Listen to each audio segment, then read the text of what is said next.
Today, we are diving into something really cool, a way of looking at ourselves that comes from the ancient practice of Bazi.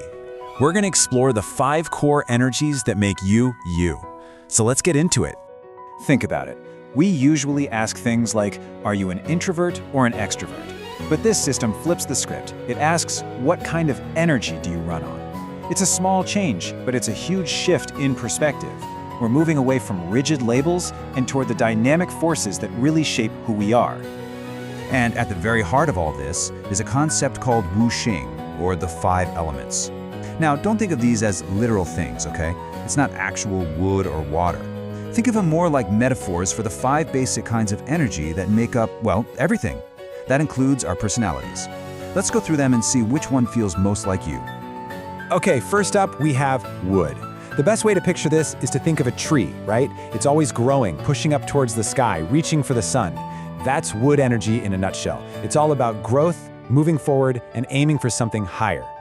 And what's really at the soul of wood energy? It's this idea of benevolence. That tells you right away that this energy is fundamentally kind. It's driven by a deep, almost instinctual sense of compassion for others. So, what does a person with a lot of wood energy actually feel like? Well, they're the idealists, the ones who are always looking to improve things, not just for themselves, but for everybody. The old texts describe them as having a heart of universal love and compassion. That's why they come across as so sincere and authentic. They genuinely want to see people thrive. So, to sum it all up, wood is the energy of the creator. It's that force inside that wants to build, to innovate, and to bring new, better things into the world, all from a place of kindness.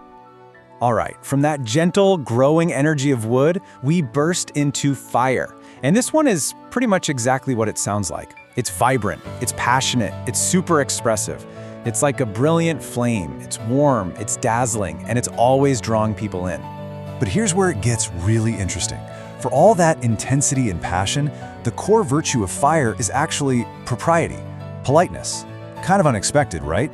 It means that a healthy fire energy isn't just wild and chaotic, it channels all that power through a sense of respect and social grace. And this mix creates such a unique kind of person. They're incredibly passionate and enthusiastic, so much that their nature is literally described as impatient.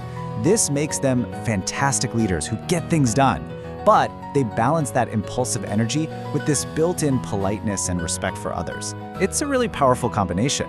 It's no surprise then that their archetype is the socializer.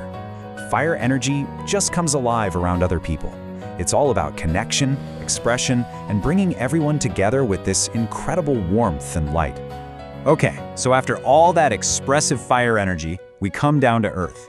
And if fire is the blazing sun, Earth is the solid, steady ground right under our feet. This is the energy of stability, of support, of nurturing. It's what makes you feel safe and grounded.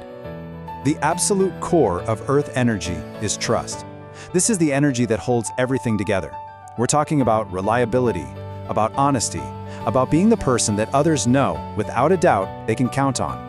When an Earth-type person gives you their word, that's it. It's solid. You know, Earth personalities are like the bedrock of any family or team. They are stable, super pragmatic, and incredibly loyal. They're often described as magnanimous and generous, meaning they're just naturally inclusive and accepting. They don't rush, they're patient and deliberate, and they have this amazing calming presence. And that makes them the perfect guardian. They're the protectors, the supporters, the ones who make sure everyone feels safe, supported, and taken care of. From the supportive embrace of Earth, we move into metal. Now, when you hear metal, don't think of a clunky, rigid block. Think more of something refined, like a perfectly crafted sword or a flawless jewel.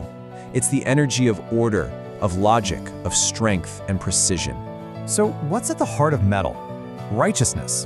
And this makes so much sense. It's about having a clear, sharp sense of right and wrong. Metal energy is all about principles, about justice, and about cutting through all the noise and confusion to get straight to the truth. People with strong metal energy are often described as resolute, firm, and decisive. They're the ones who can make the tough calls. They are rational, disciplined thinkers who just thrive on structure and order. And they have this deep sense of integrity. They're incredibly resilient and can handle a ton of pressure without cracking. Which leads us naturally to their archetype, the decision maker. Metal energy is what brings clarity, sets boundaries, and creates the logical structures we all need to succeed. And that brings us to our final element, water. This energy is amazing. It can be like a deep, calm, still lake, or it can be a powerful, unstoppable river. It represents wisdom, deep thought, and incredible adaptability.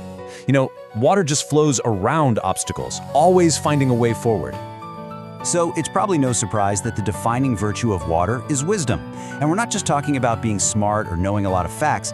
This is a deeper, more reflective kind of intelligence. It's about understanding the hidden currents of life, of people, of situations. Someone who is strongly water dominant is often a deep and careful thinker. They are resourceful, they're strategic, they're always thinking a few steps ahead. They are amazingly flexible and can adapt to anything. But underneath that calm surface, they are often incredibly sensitive and perceptive, picking up on things that everyone else misses. And that's why water is the energy of the thinker. These are our strategists, our philosophers, our counselors, the people who use their incredible insight to navigate this really complex world. So what's the big takeaway here? Wood, fire, earth, metal, and water. These aren't just boxes to put yourself in.